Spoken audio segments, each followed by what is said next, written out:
very rare I get to do this, but I've just hit the hallowed turf of lorry loader driving. Full rigging, all the way round, level 3, come on! Now I know what a lot of you are going to say, oh, I get that all the time with my truck.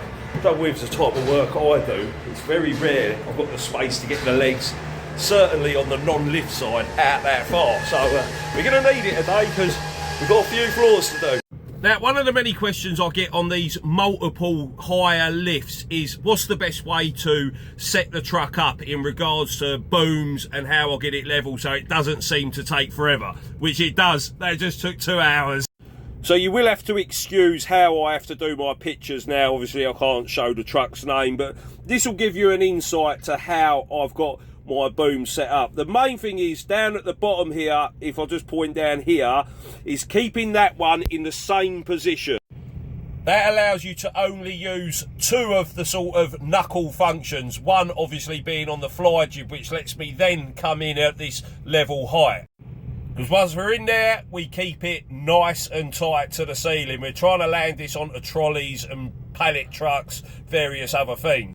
Now, the reason I do like that, and you guys may do it completely different to me, is if you keep that boom up high like that, that position is always going to be the same, like to every lift. We're going on the same floor.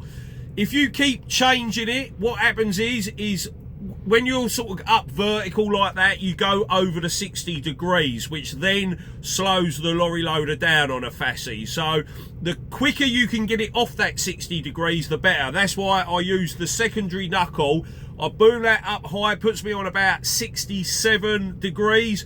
It's quicker to get that down and then just fold it down to pick up the next load using that and the fly jib, and then just flick it all up. You know your primary boom's in the right position, and then you can start masting out and getting into where you need to be. And this is why on my truck in particular, it's important to keep checking the rams. I don't really see anyone else do stuff like this on here. I'm not saying it's rocket science by any stretch, but when you're constantly booming all the way out, booming all the way back, like that all the time, it does put a bit of tension on the pipe work and things like that. So every now and then you're going to go and need to check the where the sort of pipes join the rams. Just give them a nut up as well, because there's a lot of like bang, bang, bang, bang, bang, all the way back, dong, dong, dong, dong, dong, all the way out again. So yeah, keep it simple, keep it easy, and you'll be all right.